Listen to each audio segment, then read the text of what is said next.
অসহায় রাজ্যের মাননীয় মুখ্যমন্ত্রী মমতা বন্দ্যোপাধ্যায়। দুর্গাপুর ব্যারেজ দিয়ে জল বয়ে যাচ্ছে আর মমতা বন্দ্যোপাধ্যায় সেই দিকে হাপুস নয়নে চেয়ে রয়েছেন এবং শাড়ির আঁচল হাওয়াতে উড়ে যাচ্ছে। একেবারেই যেন একটা সিনেমাটিক মোমেন্ট, যেরকম আমরা দেখেছি বিভিন্ন রকমের ট্র্যাজিক বাংলা সিনেমাতে। যেমন একটা গান আমার মনে পড়ে যাচ্ছে, যে রাতে মোর দুয়ারগুলি ভাঙলো ঝড়ে, জানি নাইকো তুমি এলে আমার দ্বারে। এই ধরনেরই যেন মনে হচ্ছে মমতা বন্দ্যোপাধ্যায় দুর্গাপুর ব্যারেজে যেভাবে তাকিয়ে জল মাপছেন এবং যেভাবে শাড়ির আঁচল উড়ে যাচ্ছে, যেভাবে হতাশ লাগছে তাকে, কিংবা কেউ কেউ বলতে পারেন মমতা বন্দ্যোপাধ্যায় এতটাই সমব্যথী, বন্যার জলে যারা ভেসে গিয়েছে সেই সমস্ত পরিবারদের জন্য এতটাই তিনি সমব্যথী, সেটাই যেন কোথাও প্রকাশ পেয়ে যাচ্ছে এই ভিডিওটার মাধ্যমে। আসুন, জাগো বাংলা বা তৃণমূল কংগ্রেসের তরফ থেকে যে ভিডিওটা শেয়ার করা হচ্ছে, এই ভিডিওটা দেখাতে চাইবো আপনাদের।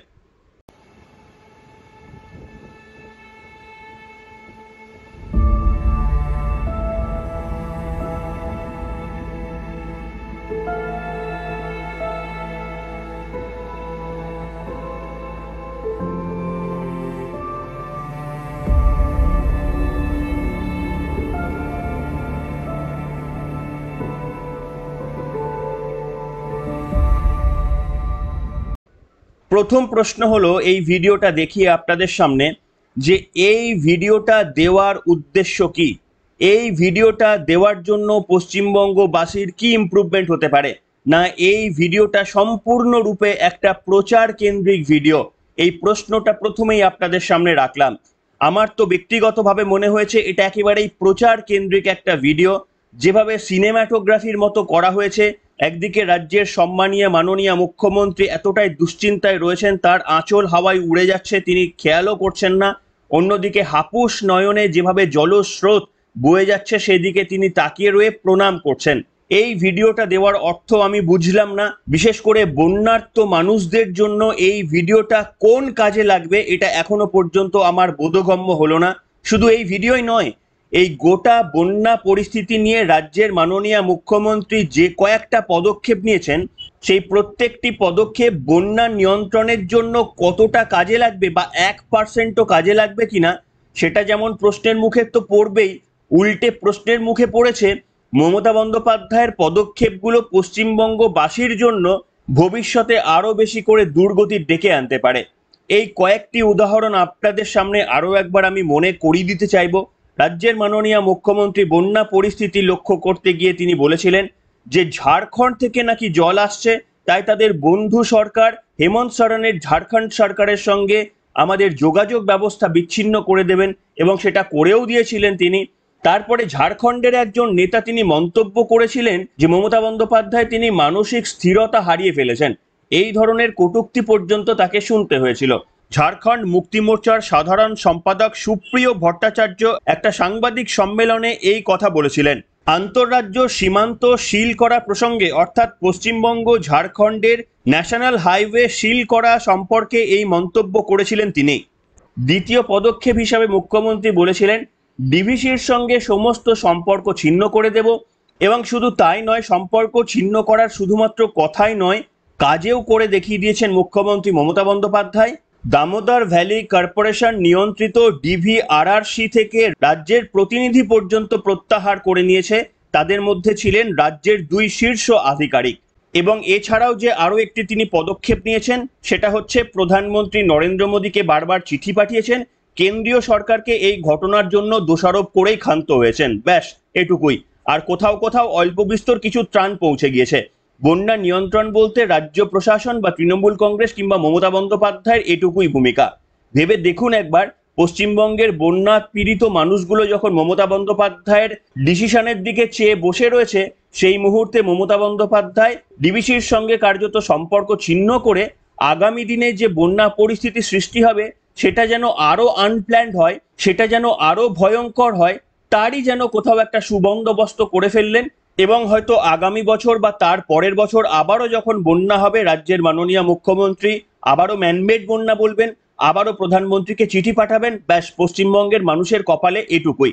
আর বড়জোর এই যে প্রথমে ভিডিওটা দেখালাম, দুর্গাপুর ব্যারেজের জল মাপছেন।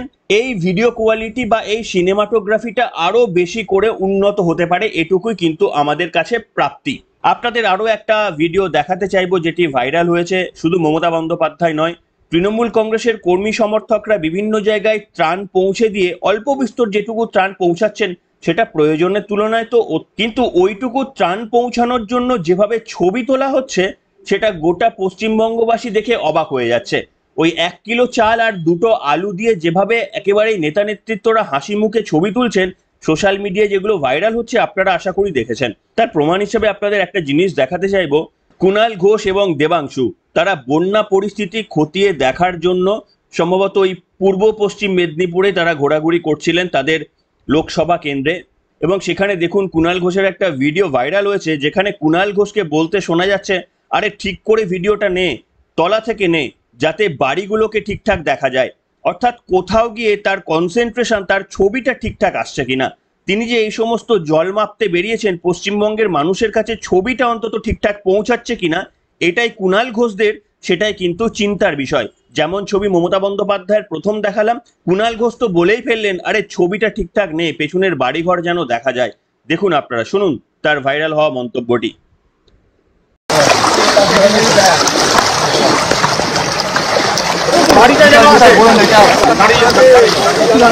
खींच मेरी फोटो तो खींच मेरी फोटो तो खींच मेरी फोटो।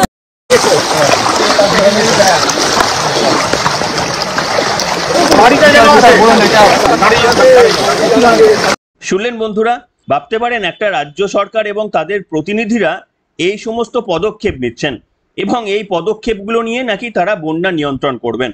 অর্থাৎ এটা দেখুন, যে কেউ বলে দিতে পারবে এই মুহূর্তে দাঁড়িয়ে যে আগামী বছর কিংবা তার পরের বছর যদি বন্যা হয় তার পরিস্থিতি যা হয়েছে তার থেকে খারাপ বই ভালো হবে না। তার কারণ প্রশাসনের তরফ থেকে কোনো উদ্যোগ নেই, পরিস্থিতি সামাল দেওয়ার মতো কোনো রকমেরই বৈজ্ঞানিক চিন্তা ভাবনা তারা করার চেষ্টা করেন না। তার কারণ তারা বোঝেন যে কোনো প্রবলেম হলেই সেটা কেন্দ্রীয় সরকারের দিকে ঘুরিয়ে দেওয়াটাই মমতা বন্দ্যোপাধ্যায়ের রাজনীতি। যদি করোনার প্রকোপ আসে তাহলে সেটাকেও যেমন কেন্দ্রীয় সরকারের দিকে ঘুরিয়ে দেওয়া যায়, ভ্যাকসিন দেওয়া নিয়ে দায়িত্ব সেটাও কেন্দ্রীয় সরকারের দিকে ঘুরিয়ে দেওয়া যায়, এমনকি আরজি কর নিয়ে যে পৈশাচিক ঘটনা ঘটে গিয়েছে সেটারও দায়ভার নাকি কেন্দ্রীয় সরকারের। পশ্চিমবঙ্গের নিত্য প্রয়োজনীয় জিনিসপত্রের মূল্য বৃদ্ধি থেকে পেট্রোল ডিজেলের মূল্য বৃদ্ধি এবং তার ছাড় না দিয়েও মমতা বন্দ্যোপাধ্যায় প্রত্যেকটি দায়িত্ব কেন্দ্রীয় সরকারের দিকে ঘুরিয়ে দেন। ভাবুন, এমন একটা সরকার আপনারা এনেছেন যাদের দায় কিছু নেই, সমস্ত দায় যখনই কোনো প্রবলেম হবে সেই প্রবলেমটা তারা ঘুরিয়ে দেবে আর পশ্চিমবঙ্গের মানুষকে একটা টুপি পরানোর চেষ্টা করবে। তবে বিরোধী দলনেতার কয়েকটি ভূমিকা, নিশ্চিতভাবে আপনারা পক্ষপাতিত্বের কথা বলতেই পারেন, কিন্তু যে সমস্ত ভিডিওগুলো আপনাদের সামনে দেখাবো সেখানে গিয়ে দেখবেন যে বিরোধী দলনেতার ভূমিকা হিসাবে শুভেন্দু অধিকারীরা তারা সঠিক কাজই করছেন। তার কারণ তারা নীতি নির্ধারকের ভূমিকায় তো নেই, ক্ষমতায় নেই, তাই ত্রাণ পৌঁছে দেওয়ার মতো কাজগুলো তারা যেটা করছেন সেটা অত্যন্ত গুরুত্বপূর্ণ এবং সেটাই শুধুমাত্র তারা করতে পারেন। কিন্তু মমতা বন্দ্যোপাধ্যায়, ত্রাণ পৌঁছে দেওয়াটা তার একমাত্র কাজ হতে পারে না, এটা থেকেও আগামী দিনে যেন বন্যা নিয়ন্ত্রণ করা যায় তার জন্য কিন্তু সরকারকে ব্যবস্থা নেওয়ার যখন এক্সপেক্ট আমরা করছি, তখন উল্টো পথে হেঁটে মমতা বন্দ্যোপাধ্যায় ডিভিসির যে সমস্ত আধিকারিকরা রয়েছেন পশ্চিমবঙ্গ সরকারের প্রতিনিধিদের ইস্তফা দিয়ে তাদেরকে বার করে দিলেন। এই হচ্ছে পরিস্থিতি।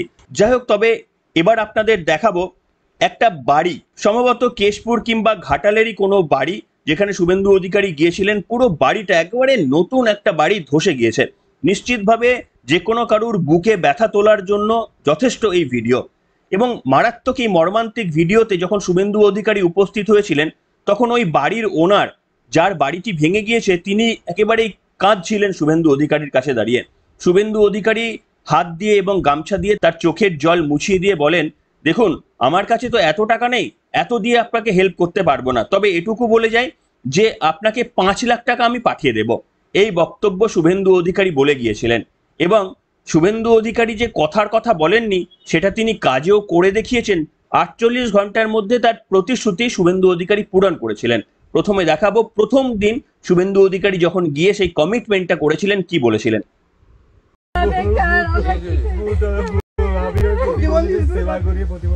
চেয়েছিলাম 25টা কেবলমাত্র এই সময়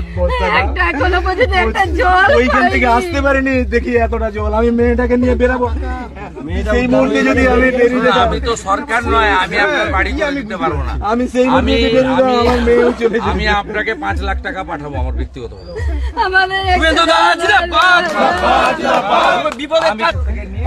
আমি আপনাকে পাঠাবো 2-4 দিনের মধ্যে পাঠাবো, সুকুমার দিয়ে যাবে।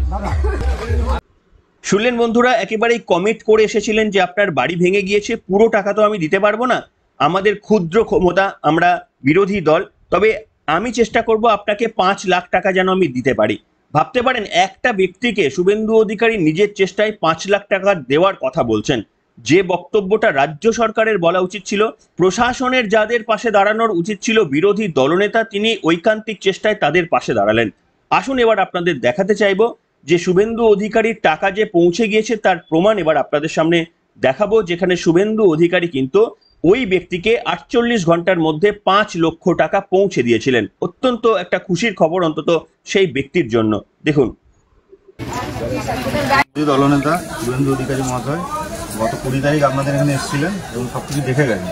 উনি কথা দিয়েছিলেন যে আর্থিকভাবে আপনাকে একজন সাহায্য করবেন, নিজের তরফ থেকে যতটা সামান্য তার ক্ষমতা সেই অনুযায়ী। তো সেই প্রতিশ্রুতি অনুযায়ী আজকে তিনি প্রতিনিধি মারফত এবং স্থানীয় নেতৃত্ব এখানে আসেন, তাদের হাত ধরে আপনাকে এই যেটা বলে গেছিলেন সেটা দিয়ে। বুঝতে পারছেন বন্ধুরা, এই পাশে থাকার দায়িত্বটা কিন্তু সরকারের। আমরা চাই যে সরকার পাশে থাকুক, অথচ আমরা কি নিদারুণভাবে কুণাল ঘোষকে দেখছি বলতে, আরে বাড়ির ছবিটা যেন ভালো করে আসে, অন্যান্য বন্যা পরিস্থিতি যেন ঠিকঠাক দেখা যায়, আমাকে যেন ঠিকঠাক দেখা যায়, এই ধরনের বক্তব্যগুলো যে বলছেন, এটা সাধারণ মানুষের কাছে কতটা হাস্যকর বুঝতে পারছেন। যে সমস্ত মানুষের বাড়ি ভেঙে গিয়েছে, যারা খেতে পারছে না, তাদের আপনারা সাহায্য করতে যাচ্ছেন না, আপনারা সেই ছবিগুলো নিয়ে সোশ্যাল মিডিয়ায় দেবেন এবং মানুষকে বলবেন যে দেখুন আমরা পাশে দাঁড়িয়েছি। ওই 2 কেজি চাল আর 4টে আলু নিয়ে পাশে দাঁড়ানোর কোনো মানেই হয় না। বরঞ্চ রাজ্যের মাননীয় মুখ্যমন্ত্রী মমতা বন্দ্যোপাধ্যায় এবার থেকে লেগে পড়েন, 1 বছর সময় আছে, পরবর্তী পুজোর আগে যেন এই পরিস্থিতি সৃষ্টি না হয়, বা পরবর্তী বর্ষার আগে যেন এই পরিস্থিতি সৃষ্টি না হয়, তার জন্য সত্যি সত্যি মুখ্যমন্ত্রী যদি ঐকান্তিক চেষ্টা করতেন, তাহলে আপনাদের আর পরবর্তীকালে এই হাঁটু পর্যন্ত জলে নেবে ছবি তোলার প্রয়োজনই পড়তো না। কিন্তু মুখ্যমন্ত্রী কি করলেন? মুখ্যমন্ত্রী নিজেও দুর্গাপুর ব্যারেজের সামনে ছবি তুললেন, সেটাও হাওয়ায় উড়ে যাচ্ছে এমন একটা দুঃখ দুঃখ ভাব করে ছবি ডেফিনেটলি তিনি তুললেন। কিন্তু প্রশ্ন হচ্ছে, একদিকে এই ছবিগুলো তুলছেন, অন্যদিকে যে পদক্ষেপগুলো নিচ্ছেন, সেই পদক্ষেপগুলো মানুষের যন্ত্রণা আরো বাড়িয়ে দেবে। কেন না, ডিবিসির যে সমস্ত কমিটি ছিল সেখান থেকে আধিকারিকদের সরিয়ে দিলেন। অর্থাৎ এবার ডিবিসির কাছে আর কোনো উপায় থাকবে না রাজ্য সরকারকে আগাম জানানোর জন্য। রাজ্য সরকার জানতেই পারবেন না সত্যি সত্যি করে কখন ডিবিসি জল ছাড়বে, এবং মমতা বন্দ্যোপাধ্যায় রাজনৈতিকভাবে আরো একটা হাতিয়ার পাবেন। তিনি বলবেন যে আমাদের তো জানানোই হয় না, আমাদের না জানিয়ে জল ছাড়া হয়। কিন্তু ততদিনে মানুষ ভুলে যাবেন যে মমতা বন্দ্যোপাধ্যায় স্বইচ্ছায় ডিবিসির কমিটি থেকে তাদের প্রতিনিধিদের সরিয়ে নিয়েছিলেন। হয়তো আগামী বছর মানুষ ভুলেও যাবেন, আর মমতা বন্দ্যোপাধ্যায় সরকার সেটা উল্লেখও করবে না। শুধু যেটা উল্লেখ করবেন, আমাদের না জানিয়ে জল ছাড়া হয়েছে। এই হচ্ছে ব্যাপার। অর্থাৎ আপনারা যে কোনো ঘটনা, যে কোনো ডিজাস্টার যদি দেখেন, দেখবেন এই রাজ্যের প্রশাসন সেটাকে রাজনীতি দিয়ে মোকাবিলা করতে যায়। অন্যান্য বিভিন্ন রাজ্যের যে সমস্ত প্রশাসন রয়েছে, সেখানে আমরা খেয়াল করে দেখেছি যে রাজনীতিটা সত্যি তারা সবসময় করেন, কিন্তু বিপদের সময় দেখেছি তারা অন্তত কাজ করার চেষ্টা করেন, সেখানে অন্তত রাজনীতিটাকে আনার চেষ্টা করেন না। কিন্তু আমরা এমন একটা রাজ্যে রয়েছি, যে রাজ্যের মাননীয় মুখ্যমন্ত্রী কোনো ঘটনা না ঘটলেও রাজনীতির মধ্যে থাকেন, আর যখন ঘটনা ঘটে, মানুষের প্রয়োজন যখন প্রশাসনকে সব থেকে বেশি, তখন সব থেকে বেশি করে রাজনীতি করেন। এই ঠিক যেমন আমরা আরজিকর কাণ্ডে দেখলাম যে প্রথম থেকেই মমতা বন্দ্যোপাধ্যায় বলার চেষ্টা করলেন যে আইন নাকি করা নেই বলে এই ধরনের ঘটনা ঘটেছে, তার জন্য 2-3টে চিঠি পাঠিয়ে দিলেন। আবার ঠিক তার পরেই যখন আরো একটা বিপর্যয় আসলো, বন্যা, তখনও মুখ্যমন্ত্রী সেই একই কাজ, প্রধানমন্ত্রীকে 2-3টে চিঠি পাঠিয়ে দিলেন। এবং সামনে যে সমস্ত পশ্চিমবঙ্গবাসীর জন্য থ্রেটগুলো রয়েছে, ম্যালেরিয়া থেকে শুরু করে আর যা যা সব রয়েছে, সেই সবগুলোর জন্য মমতা বন্দ্যোপাধ্যায় হয়তো চিঠিগুলো লিখে তৈরি করে ফেলেছেন, এবং যা যা ঘটবে এক একটা চিঠি প্রধানমন্ত্রীকে পাঠিয়ে দেবেন। ব্যাস, এই পর্যন্ত। রাজ্য প্রশাসনের শুধু কাজ আমার কোনো দোষ নয়, যত দোষ আপনাদের, এইটা বলে একটা চিঠি পাঠিয়ে দেওয়া। এরপরেই রাজ্য প্রশাসন পশ্চিমবঙ্গবাসীর কাছে হাত তুলে দেখিয়ে দেবেন, বড়জোর ওই চিঠির একটা কপি সোশ্যাল মিডিয়াতে পোস্ট করে দেখিয়ে দেবেন যে দেখুন আমরা তো প্রধানমন্ত্রীকে বলেই দিয়েছি, সব দোষ আপনাদের, আমার তো আর কিছু করারই নেই। ভাবতে পারছেন যে কোন প্রশাসনকে আমরা দিনের পর দিন রেখেছি, যে প্রশাসন স্বীকারই করে নিচ্ছে যে কোনো বিপর্যয়ে তারা মোকাবিলা করতে পারবে না, প্রত্যেকটা বিপর্যয় আসলে তারা দায়ভার কেন্দ্রীয় সরকারের দিকে ঠেলে দেবে। অর্থাৎ এই প্রশাসন নিজেরা বলেই দিচ্ছে তারা আমাদের দায়িত্ব নেবে না। আর আমরাও নাছোড়বান্দা, এই প্রশাসনকে আমরা ছাড়বো না। যে প্রশাসন আমাদের দায়িত্ব নেবে না, যে প্রশাসন আমাদের বানে ভেসে যেতে দেখেও কোনো রকমের ব্যবস্থা নেবেন না, আমরা ঠিক করেছি সেই প্রশাসনকে আমরা কিছুতেই ছাড়বো না। যে প্রশাসন প্রত্যেক বছর ঘাটাল মাস্টার প্ল্যানের কথা বলে ভোটের নির্বাচনী বৈতরণী পার হবে, ভোট মিটে গেলে ঘাটাল মাস্টার প্ল্যান একেবারেই করবেন না, তা সত্ত্বেও পশ্চিমবঙ্গবাসী হিসেবে আমরা ঠিক করেছি যাই করুক কিচ্ছু করার দরকার নেই। আমরা মরে যাই, আমরা খেতে না পাই, আমাদের ছেলেদের চাকরি, যোগ্য চাকরি চুরি হয়ে যাক, আমরা ডাক্তার দেখাতে গিয়ে ফেঁসে যাই, আমরা স্বাস্থ্যসাথীর নামে প্রতারিত হই, আমরা যা কিছু হই, লক্ষ্মীর ভাণ্ডারের 500,000 টাকা নিয়ে আমরা সন্তুষ্ট হয়ে আমরা কোনো কমপ্লেনই করব না। আমাদের কোনো কমপ্লেন নেই। আসলে শিরদাঁড়াটায় যে একেবারেই ভেঙে গিয়েছে, এইটা থেকে ঘুরে দাঁড়ানো খুব মুশকিল। আরজিকর একটা আশা জাগিয়েছিল, সেটাও তো আবার জুনিয়র ডাক্তারদের একটা অন্য রকমের আন্দোলনের ফলে কার্যত স্তব্ধ হয়ে গিয়েছে। তাই জানি না এই নিদারুণ যন্ত্রণা থেকে পশ্চিমবঙ্গবাসীর মুক্তি কবে হবে। আমার মনে হয় আপাতত 2026 সালের কথা ভুলেই যান, আরো 10টা বছরের পরের কথা যদি একটু চিন্তা করেন তাহলে হয়তো ভালো হবে। ওই 2026-26-এর পরিবর্তনের স্বপ্ন যারা দেখছেন, আমি অন্তত তাদের মধ্যে নেই। কি বলবেন বন্ধুরা? আপনাদের মতামত লিখে জানাবেন। এখনকার মতো এখানে শেষ করলাম।